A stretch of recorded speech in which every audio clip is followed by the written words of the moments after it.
여러분 반갑습니다. 대원교회 온라인 제자 훈련 오늘 이제 26번째 시간이고요. 예수님의 사람 첫 번째 마지막 6단원을 이제 시작하게 됩니다.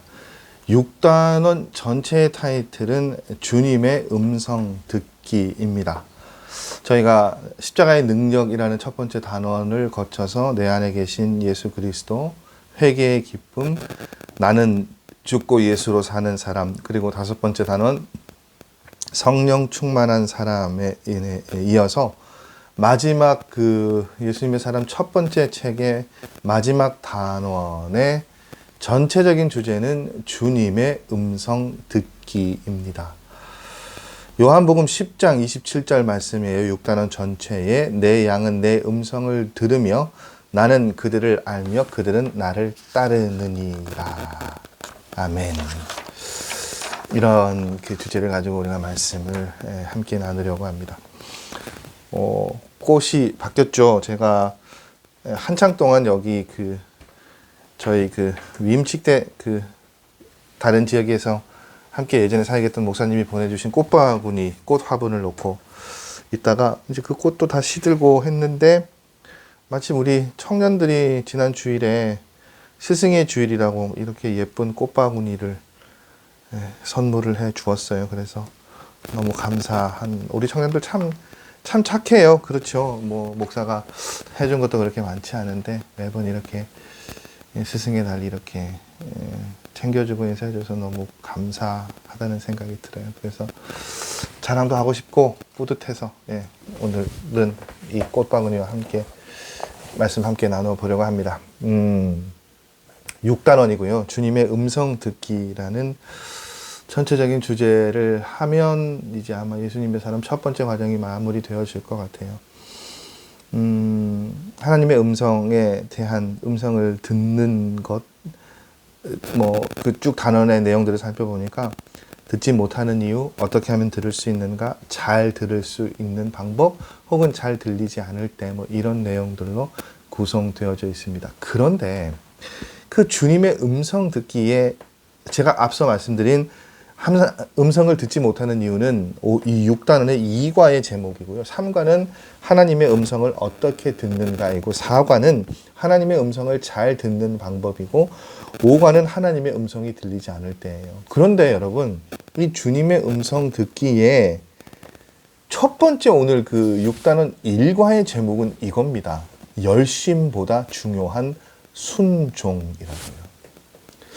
하나님의 음성 듣기라는 전체적인 주제를 가지고 있는데 그 단원의 첫 번째 과가 다른 과들은 다 하나님의 음성을 어떻게 들을 수 있고 듣지 못하고 이런데 오늘 첫 번째 그것을 이제 시작하고 열어가는 이 첫 번째 과의 제목이 열심보다 순종이라는 거예요.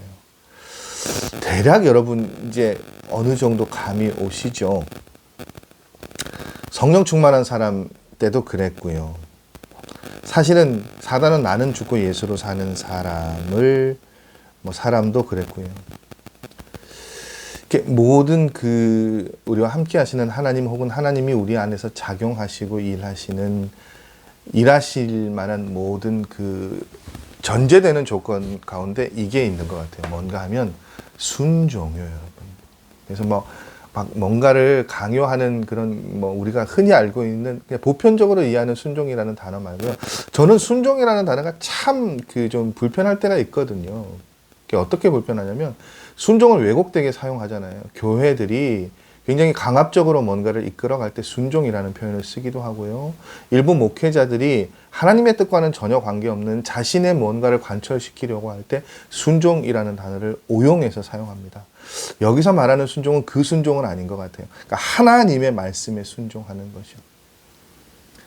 그 순종인데 확실히 좀 오늘 과가 우리에게 깊은 도전을 주는 것은 제목이 뭐냐면 열심보다 중요한 순종이에요.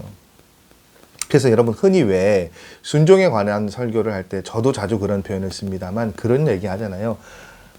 열심히 달려가는 것보다 더 중요한 건 뭐라고요? 방향성이라고요. 그러니까 옳은 방향으로 열심히 달려가는 건 금상첨화죠. 더할 나위 없이 좋아요. 그런데 잘못된 방향인데 거기에 열심을 내는 건 그건 오히려 좋은 효과를 얻을 수 없죠. 기대할 수 없죠. 그런데 교회 안에 그런 모습들이 많이 있단 말이죠. 그리고 이제 오늘 이야기는 그걸 우리에게 지적해주고 있는 것 같아요. 자, 6단은 일과 열심보다 중요한 순종의 성경 말씀은 바로 이 말씀입니다. 사무엘상 15장 23절 말씀. 이는 거역하는 것은 점치는 죄와 같고 완고한 것은 사신 우상에게 절하는 죄와 같음이라. 왕이 여호와의 말씀을 버렸으므로 여호와께서도 왕을 버려 왕이 되지 못하게 하셨나이다 하니. 잘 알고 있는 상황의 말씀이죠. 하나님의 말씀에 순종하지 못했던, 말씀을 따라가지 못했던, 거역했다라고 표현하고 있는데 그 거역한 것을 점치는 것과 같고 사신 우상에게 절하는 것과 같다고요. 그리고 그 거역하는 것을 하나님의 말씀을 버렸다라고요. 그래서 사무엘이 뭐라고 얘기합니까? 여호와께서도 당신을 버리셔서 왕이 되지 못하게 하셨나이다 라고 그렇게 이야기를 하고 있습니다. 일과의 내용은 이렇게 시작되어지죠. 그 유 목사님이 목회를 하시면서 두 가지 문제로 고민을 하셨다고 해요. 뭐냐면 교회에서 열심히 있는 교인들이 왜 시험도 일으키는가. 둘째는 교인들을 위하여 뜨겁게 축복 기도를 하지만 하나님께서 왜 다 응답해 주시지는 않는가. 충분히 고민할 만한 내용들입니다. 그래서 뭐 그런 표현들 있잖아요. 참 그 옛날 목사님들의 예스러운 표현입니다만, 뭐 이렇게 담임 목회지를 갈 때 제일 먼저 나와서 뭐 반갑게 맞아주는 사람을 조심해야 합니다. 뭐 가방 들어주는 사람을 조심해야 됩니다. 이제 그 말씀을 어떻게 이해할 수 있냐면 그런 거잖아요. 그렇게 목회자가 왔을 때 가장 먼저 나와서 환영해 주는 사람은 다른 말로 말하면 열심히 있는 사람이잖아요. 근데 열심히 있는 사람들이 그럼 그 열심을 통해서 다 좋은 결과물을 내느냐? 아니요. 교회가 그렇지 않죠. 여러분, 교회에 문제가 일어나고 시험이 드는데 교회에 그냥 아무 말 없이 예배만 드리고 가는 그 성도들이 문제를 일으키고 시험을 일으킬까요? 아니죠. 그분들은 그냥 예배 드리고 가는 게 전부인데요. 무슨 시험을 일으키고 문제를 일으키겠습니까? 오히려 문제는 시험이 일어나는 곳은 정말로 어떻게 해요? 핵심적인 리더층에서 많이 일어난단 말이에요. 그런 그 질문들을 목사님께서 하시게 되는데 그 문제에 대해서 하나님께서 깨닫게 해주신 것은 뭐냐면 이거예요. 첫째로 열심은 있는데 순종은 없는 교인이 많다는 사실이고요. 두 번째는 무조건 잘 되기만 바라는 것이 하나님의 뜻이 아니라는 거죠. 그렇잖아요. 그렇죠. 우리가 바라고 원하는 것대로 열심히 제가 기도를 하잖아요. 여러분의 기도의 제목을 듣고 목사님 이런 문제가 있습니다. 열심히 기도해요. 그러면 좋은 성과가 되면 목사님 기도해 주셔서 감사합니다. 그러면 저도 기뻐요. 그런데 여러분 바라는 대로 이루어지지 않았다고 해서 그러면 그 기도가 이루어지지 않은 것이냐 혹은 목사가 소홀히 기도한 것이냐 아니잖아요. 그래서 막 그렇게 우스갯소리로 그렇게 얘기하시는 분들 계시잖아요. 목사님 기도 요새 좀 안 하시나 봐요. 기도빨이 좀 떨어지셨나 봐요. 왜 이 문제가 해결이 안 되죠? 웃으면서 그런 말씀하시는데 그건 제가 아무리 기도해도 하나님의 뜻이나 하나님의 방향이 그분을 향한 그분의 상황을 향한 하나님의 바람과 기대가 다른 길이라면 그 기도는 들어주시지 않는 거예요. 그건 뭐 곁가지고 중요한 건 뭡니까? 첫 번째, 열심과 순종은 다르다는 거예요. 여러분, 우리는 열심을 굉장히 좋은 것으로 생각합니다. 그래서 삶을 바라볼 때도 그렇고 교회 안에 헌신하는 열심히 하는 사람들이 필요해요. 근데 하나님의 말씀은요, 그 열심이 하나님을 기쁘게 하기도 하지만 또 어떨 때는요, 하나님의 마음을 어렵게 할 수도 있다고 말합니다. 그게 뭐냐? 하나님의 마음과 뜻을 알지 못한 채 열심만 있으면 뭐가 나타납니까? 하나님의 영광, 하나님의 의가 드러난 게 아니라 자기 의가 드러나는 거예요. 로마서 10장 2절에서 3절 말씀이요. 내가 증언하노니 그들이 하나님께 열심히 있으나 올바른 지식을 따른 것이 아니니라. 하나님의 의를 모르고 자기 의를 세우려고 힘써 하나님의 의에 복종하지 아니하였느니라.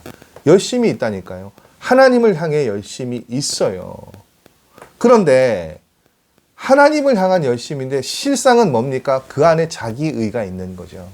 하나님의 의는 모르고 자기 의만 있는 거예요. 그럼 하나님의 의에 복종하지 않는 것이라고요. 여러분, 열심이 문제가 되는 이유를 아예 목사님은 이렇게 소개하고 있죠. 우리의 자아 때문이라고요. 그래서 목사님이 그런 고민이 이 글에 표현되어 있습니다. 그 사역적으로나 목회적으로 뭐 지금이야 굉장히 많은 것들을 이루셨지만 처음부터 그러시진 않으셨을 거 아니에요. 힘들거든요. 그 목회자가 뭔가가 나타나야 되고 뭔가 드러나야 되는데 그것이 내가 하는 그 특별히 목회자는 목회자가 뭔가를 하고 있는데 그 사역을 통해서 하나님의 영광과 능력이 나타나지 않으니까 얼마나 답답하고 속상하겠습니까? 목사님은 그 이유가 죄 때문이라고 생각하시는 거예요. 그래서 스스로 회개하려고 애를 쓰셨고 금식도 하시고 설교할 때도 죄와 회개의 중요성에 대해서 강조를 많이 하셨대요. 물론 필요합니다, 여러분. 저 지난주일에도 제가 그거 얘기했잖아요. 찔림이 있어야 된다고요. 그렇게 잘못을 돌이키는 일들이 분명히 필요해요. 근데 여러분, 그렇게 하면 모든 것들이 다 온전하게 되어지느냐? 그거 아니더라는 것이죠. 그래서 이제 목사님이 그런 질문들이 일어나는 거예요. 애를 쓰는데 뭔가 만족한 변화가 일어나지 않으니까 이거 언제까지 회개만 해야 될까? 정말 어느 정도로 회개해야 모든 것이 가능해질까? 그런데 그런 질문과 그런 시간들을 보내면서 목사님이 깨달은 깨달음이 뭐냐? 죄보다 더 중요한 문제가 우리 안에 있다는 거예요. 그게 뭡니까? 자아의 문제예요. 그러면서 아예 딱 이렇게 이야기하죠. 우리 중에는 예수님과 교회에 대하여 충성스럽지만 자아가 해결되지 않은 사람이 많이 있습니다. 여러분, 이 표현을 우리가 잘 들어봐야 돼요. 하나님과 교회에 대하여 충성스럽다고요. 그런데 자아는 해결되지 않은 사람이 많이 있다고요. 그러면서 누가복음 10장 38절에서 42절까지 말씀이 소개되어지고 있습니다. 누구에 관한 이야기입니까, 여러분? 누가복음 10장 38절에서 42절 말씀. 잘 알고 계시는 누구요? 마리아와 마르다의 이야기죠. 마리아는 예수님의 말씀을 듣는 것에 집중합니다. 그렇게 마리아는 집중하고 마르다는 소홀했다고 그렇게 이분법적으로 나눌 수 있는 문제는 아닙니다만 적어도 지금 이 문제를 통해서 드러나는 마르다의 약점 혹은 아쉬운 점은 뭐에 포커스를 맞추냐면 예수님을 위해서 뭔가를 드리고 챙기는 일에 굉장히 모든 에너지를 쏟는다는 거예요. 근데 정작 뭐가 없습니까? 주님과의 교제가 없죠. 주님과의 교제가 없어요. 여러분, 오늘날 교회 안에 많은 성도들이 그렇잖아요. 같은 그런 약점이라고 할까요? 어떻게 보면 모순이라고 할까요? 예수님을 위한다고 무언가를 분주하게 하는데 예수님과의 교제는 없어요. 오히려 뭔가를 하는 것 때문에 예수님과의 교제가 소홀해집니다. 여러분, 마르다는요, 예수님을 대접하기 위해서 열심히 일했잖아요. 그런데 정작 예수님과 교제하는 일은요, 소홀했죠. 그러니까 예수님과의 교제를 소홀히 했을 때 마리다의 열심을 통해서 드러난 건 뭡니까? 자아인 거예요. 자신의 자아죠. 그래서 예수님을 위한다고 하는데 동생을 불평했죠. 예수님의 마음을 불편하게 했죠. 이것이 뭡니까? 자아의 특징인 거예요. 그래서 여러분, 늘 제가 이제 하나하나 이제 앞으로는 이제 길게 호흡하고 교회의 모든 것들을 하나하나 이렇게 좀 고쳐 나갈 것들은 고쳐 나가겠지만 이제 빠르면 내년쯤에 저는 그걸 한번 하고 싶어요. 예배자를 위한 세미나 이런 걸 좀 하고 싶어요. 그러니까 예배자, 우리 모두가 예배자지만 예배 헌신자라고 할까요? 그래서 우리 찬양대, 찬양대원, 문예엘 팀, 우리 봉헌하시는 분들, 새가족. 왜냐하면 여러분, 굉장히 예배에 집중하고 예배를 섬기시는 사역자들이잖아요. 그러면 여러분 그 예배를 섬기시기 위해서 사실은 이분들은요, 저를 포함한 이분들은 다른 성도님들과 성도님들에 비해서 혹은 3배, 4배 혹은 5배, 10배 뭐가 돼야 됩니까? 말씀과 기도로 무장되어져야 돼요. 훈련되어져야 돼요. 그렇게 말씀과 기도가 먼저 다른 사람들보다 월등한 사람이 찬양을 해야 되고요. 월등한 사람이 예배를 섬길 수 있어야 돼요. 그런데 그걸 전혀 준비되어져 있지 않은데 일에만 몰두하게 되면 어떻게 된다고요? 자아가 살아있는 마르다 같은 사람이 된다고요. 저희 아내가 피아노 찬양단 반주를 청년 시절에 오래 했어요. 찬양대 반주를요. 그럼 저도 이제 군대에 있을 때 찬양단을 해보고 찬양대를 해봐서 알아요. 제가 우리 청년들하고도 지난 토요일날 식사 때도 얘기했는데, 제가 군대에 있을 때 군대 찬양대 이제 찬양 인도를 하는데요. 어떤 예배가 만들어지니까 정말 열심히 막 기쁜 마음으로 예배를 준비했어요. 목사님 한 분이 들어오셔서 말씀도 전해주시는 그런 정말 교회다운 교회가 저희가 군대에 있을 때 생겼거든요. 예배를 인도하고 찬양을 인도해요. 열심히 인도해요. 그리고는 예배가 시작되면 찬양대원들이 다 나와요. 내려와요. 그러면 군대에 있을 때 그때는 다 교회 다니는 친구들 뿐만 아니라 막 성당 다니는 친구들도 악기를 잘하는 친구들을 저희가 섭외를 해서 좋은 찬양을 드리고 퀄리티가 높은 찬양을 하고 싶으니까 그렇게 해갖고 하니까 예배가 시작되어지고 찬양대원들이 다 예배를 드리지 않고 내려와서 심지어 성당 다니는 애들은 거기에 앉아갖고 담배 한 대 피는 거예요. 그리고 노닥거리다가 올라가요. 제가 그래서 한 번씩 우리 분이엘 찬양대 얘기를 하잖아요. 너무 고맙다고. 찬양 마치자마자 예배 자리에 앉아있는 거 너무 고맙다고. 여러분 식사를 준비하는 일이고 모든 일이든 제일 중요한 건 뭡니까? 그 일보다 더 중요한 건 하나님과 나와의 관계가 바로 세워져 있는가? 그게 중요한 거예요. 내가 정말 하나님의 사람인가요? 말씀에 순종하는 사람인가요? 그게 없으면 어떻게 해요? 내가 하나님을 위해 일하는데 마르다처럼 예수님의 마음을 불편하게 한다니까요. 예수님을 위해 음식을 준비하는데 예수님을 위해 그것을 헌신하는데 예수님을 불편하게 한다니까요. 그런 일들이 일어난단 말이에요. 여러분 사도행전 6장 1절에서 6절 자아 때문에 어떤 문제가 또 드러나고 있습니까? 이 주님과의 교제, 기도와 말씀에 집중하지 못하고 일에 집중하게 되죠. 여러분 사도행전 6장의 본문은 어떤 말씀, 무엇에 관한 말씀입니까? 잘 알고 계시는 것처럼 7 집사가 태동하는 장면이에요. 근데 여러분 결국 이 문제가 왜 일어납니까? 구제하는 일 때문에 시험에 빠졌다라고 되어 있잖아요. 초대교회가 성령님의 은혜를 받아서 많은 선한 영향력을 끼치는 것 가운데 구제하는 일들을 했단 말이에요. 근데 헬라파 유대인들과 히브리파 유대인들 사이에 갈등이 생긴 거예요. 누구만 챙겨주고 누구만 챙겨주지 않고 이제 이렇게 돼버린 거란 말이죠. 여러분 구제나 봉사가 교회를 향한 주님의 뜻이 아닙니까? 아니에요. 주님의 뜻이에요. 제가 그래서 말씀드렸잖아요. 예배, 교육, 봉사, 나눔, 선교, 이게 교회의 지상 명령이니까요. 예수님께서 가르쳐 주신. 거기 분명히 봉사가 나와 있어요. 교제하는 것과 봉사하는 것, 구제하는 일들이 나와 있어요. 근데 여러분, 구제하는 일, 봉사하는 일에만 얽매여 가지고 이 주님과의 교제를 소홀히 하면 어떻게 됩니까? 결국 거기서부터 시험거리가 생기는 거예요. 사단이 거기부터 들어와서 교회를 무너뜨리려고 합니다. 물론 초대교회는 그 시험을 잘 이겨냈죠. 그래서 초대교회는 더 성장하게 되었습니다. 왜냐하면 사도들이 이 문제를 놓고 어떻게 해요? 좋은 결론을 냈잖아요. 헬라파 유대인들을 중심으로 7 집사를 세웠어요. 그래서 구제하는 일들을 주고 맡기고, 사도들은요, 기도하고 말씀하는 일에 집중했잖아요. 그러니까 이걸 분리하지 못하고 자기들이 이것도 해야 되고 저것도 해야 되니까 결국 어떻게 됩니까? 점점 소홀해지는 것이죠.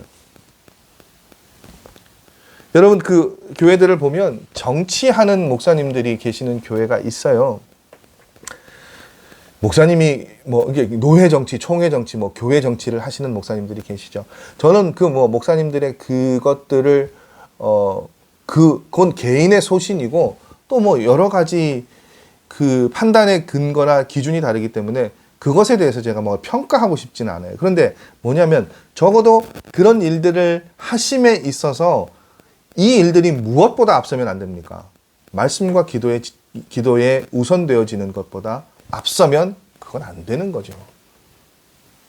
교회 안에 여러분 어떤 일이든 말씀과 기도를 넘어서는 건 있을 수 없어요. 말씀과 기도에 집중하는 것보다 더 중요한 일은 없습니다. 그렇게 되어지지 않으면 어떤 일들이 생깁니까? 그 틈을 타서 교회가 어려워지고 소란스러워지는 거예요. 여러분 역대상 13장 7절에서 13절, 15장 2절, 12절에서 15절의 말씀을 보고 읽어보시고 다윗이 법궤를 옮길 때 왜 실패했는지 그 이유를 한번 말씀해 보십시오. 여러분 이게 뭡니까? 그 유명한 이제 우사의 이야기잖아요. 여호와의 법궤를 뺏겼다가 예루살렘 성으로 옮겨오는 일들이 있었습니다. 다윗이 얼마나 기다렸던 일이겠어요. 얼마나 바랬던 일이겠어요. 근데 여러분 그 일들이 쉽게 일어납니까? 아니요. 쉽게 일어나지 못하죠. 그래서 결국은 어떻게 해요? 바로 가지 못하고 오벳 에돔의 집에 머물게 되거든요. 왜 이런 일들이 일어났느냐? 다윗이 여호와의 법궤가 들어오는구나 기뻤어요. 너무 기쁜 일이잖아요. 그래서 빨리 그걸 해야 되겠다라는 마음은 있었는데 열심히 하고자 하는 마음은 있었는데 법궤를 옮길 때 지켜야 될 하나님의 말씀은 어떻게 해요? 소홀히 했죠. 어떤 부분들을 소홀히 했느냐? 여러분 이때 당시에 법궤를 옮길 수 있는 사람은 한정적이었습니다. 레위 지파 가운데 고핫 자손들만이 법궤를 옮길 수 있었어요. 그리고 법궤는 반드시 어깨에 메고 운반해야 됩니다. 민수기 4장 15절의 말씀에 나와 있죠. 근데 다윗이 너무 열심히 앞선 나머지 어떻게 해요? 하나님께서 정해놓으신 법을 따르지 않았던 거예요. 그러니까 하나님의 계획을 모르고 열심만 있으면 결국 여러분 그 열심이 좋은 결과를 가져오느냐? 아니죠. 큰 시험을 가져온다는 거예요. 여러분 이런 일들이 계속해서 반복해서 일어나는데 그러면 왜 우리는 주님과 교제하고 주님의 음성 듣는 것을 소홀히 합니까? 그건 우리와 함께 하시는 예수님을 우리가 사실은 알지 못하기 때문이에요. 여러분 복음의 핵심은요. 예수님의 십자가와 부활입니다. 예수님께서는 십자가에 죽으셔서 우리의 죄 문제를 해결하셨죠. 부활 승천하셨죠. 그리고 그 예수님께서 성령으로 모든 믿는 자에게 오셨습니다. 중요한 것은 우리가 우리 안에 계신 예수님과 인격적으로 동행하는가 하는 거예요. 여러분 이것이 곧 우리의 신앙생활이 건강한지 병들었는지를 판단할 수 있는 근거예요. 그래서 이런 예시가 있잖아요, 여러분. 만약 여러분이 선교사로 파송을 받아서 혼자 간다고 가정하시면 마음이 어떠실 것 같아요? 저도 아직도 지금 이제 마음 한편에 그런 생각들이 있는데 청년 때 제가 그 필리핀의 그 비전 트립을 갔다가 정말 그 열악한 그 오지에 있는 아이들을 보고 그 선교 사역을 하고 싶다, 선교사로 사역하고 싶다라는 생각이 있었어요. 그래서 기도하면서 그 걸음들을 막 준비하려고 애를 쓰던 그런 시간들이 있었어요. 근데 이제 시간이 지나고 가정을 이루고 막 여러 가지 상황들이 되니까 근데 지금도 이제 가끔씩 그런 생각을 제가 해보는데 혼자 간다면 굉장히 힘들 것 같아요. 그러니까 아이들이 물론 고생스럽겠지만 가족 모두하고 함께 가는 것이 참 좋겠다라는 생각이 들어요. 혼자 간다면 참 두려워질 것 같아요. 근데 누가 같이 함께 할 사람이 있고 동역자가 있고 뭐 함께 할 사람들이 있다면 두려움이 생기지 않을 것 같아요. 여러분 두려움과 걱정은 혼자 간다고 생각하기 때문에 생기는 것이죠. 적어도 이런 상황에는요. 그러면 여러분 우리 주님은 어떠세요? 눈에 보이지 않지만 우리 안에 계시기 때문에 예수님은 늘 우리와 함께 하십니다. 우리가 어딜 가든 어떤 상황에 있든 우리와 동행하십니다. 여러분, 이 사실이 분명히 믿어진다면 아무도 함께 가지 않는다고 해도 두렵거나 걱정할 필요가 없어요. 그런데 많은 선교사님들이나 가족들이 그렇게 예수님과 동행하는 것에 대한, 동행하는 삶에 대한 사실은 실질적인 훈련을 받지 못하고 선교지로 떠나죠. 그리고 함께 계시는 그동안 그 상황 가운데서도 예수님이 동행하신다는 것을 깨닫지 못해요. 그래서 목회 현장에서도 영적인 탈진 현상들이 많이 엘리야처럼 많이 일어나지만 이 선교사님들은 그 영적인 탈진을 굉장히 많이 경험하신다고 해요. 왜냐하면 여러 가지 힘든 상황들이 아무래도 이 목회 현장보다는 더 많을 거 아니에요. 그런 탈진을 경험하게 됩니다. 예수님께서 계시지 않는 것처럼 그런 시간들을 보내게 되죠. 무슨 말씀을 드리는가 하면, 여러분, 무슨 말씀을 드리고 싶은가 하면, 우리가 예수님을 인격적으로 알면 열심보다 중요한 것이 뭐라고요? 순종임을 알게 된다고요. 방향보다 순종, 그 열심을 내는 것보다 바른 방향이 중요하다고요. 여러분, 우리가 하나님께 쓰임 받는 것은 언제부터 우리가 하나님의 음성에 순종해서 인도함을 받았는가, 여기에 사실은 성패가 달려 있어요.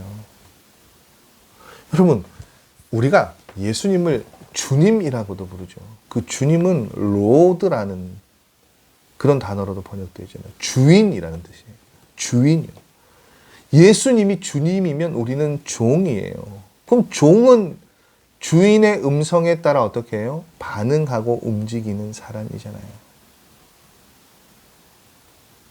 여러분, 그렇게 음성을 듣는 종의 자세로 순종하는 마음으로 음성을 듣는 일이 중요합니다.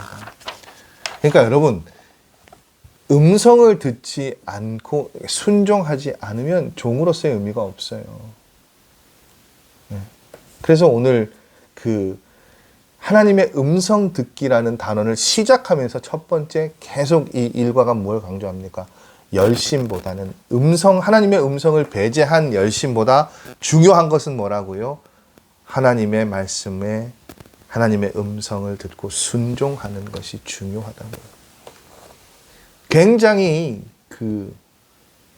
인상 깊은 하나의 예화로 말씀이 맞춰지는 것을 봅니다.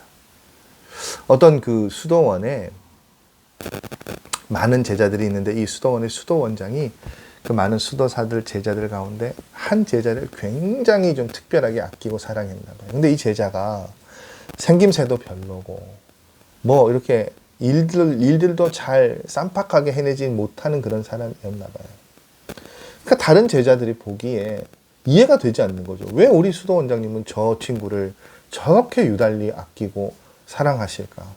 나은 게 하나도 없어 보이고 특별한 게 하나도 없어 보이는데, 그렇게 생각하다가 이게 점점 커지니까 이제 수도원장에게 다른 제자들이 항의를 했어요.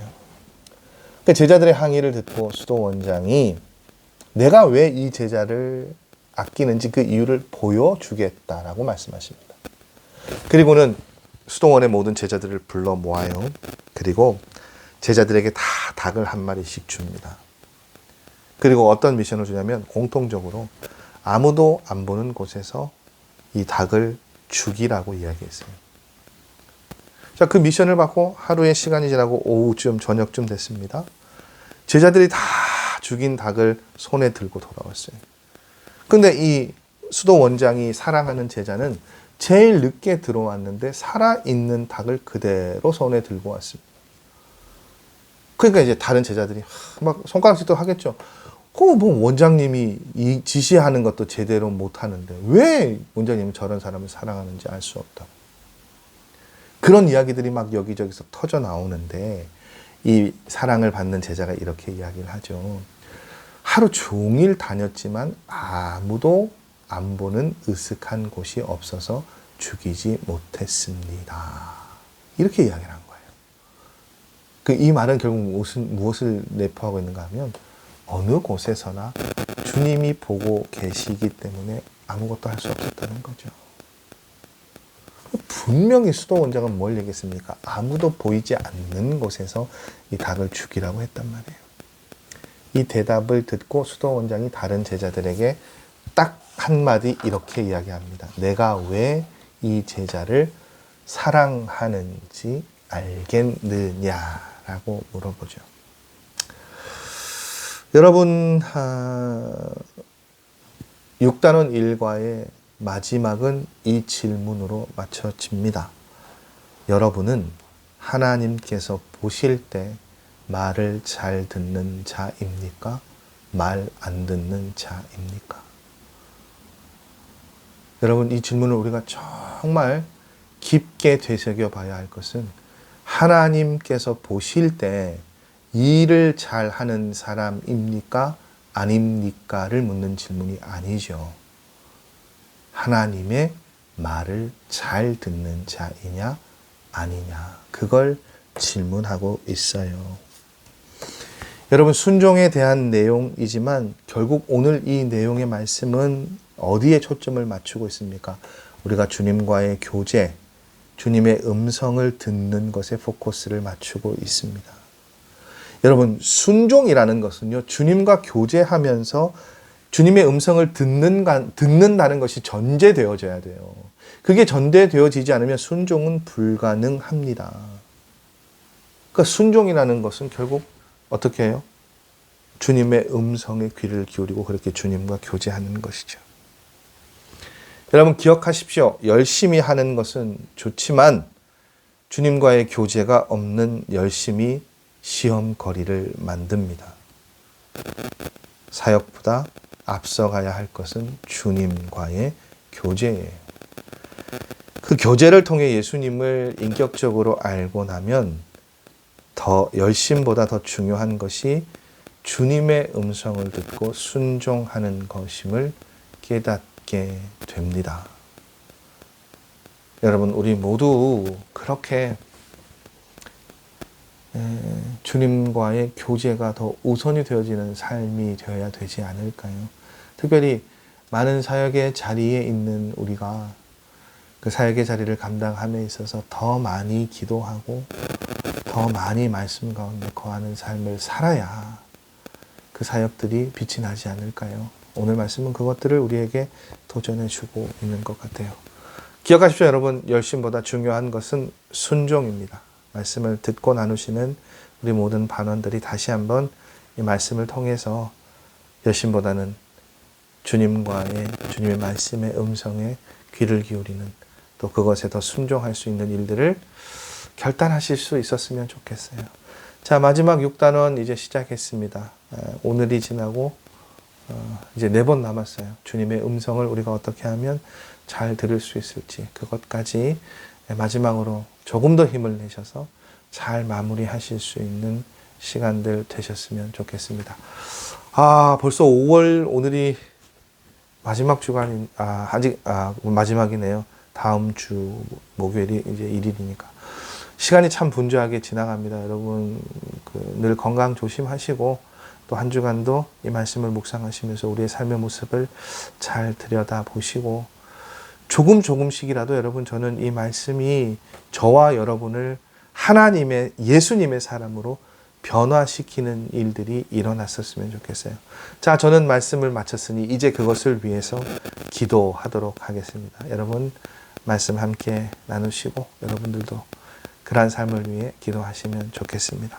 다음 주 새로운 6월에 또 여러분 찾아뵙도록 하겠습니다. 한 주간도 평안하시고 승리하십시오. 다음 주에 뵙겠습니다, 여러분.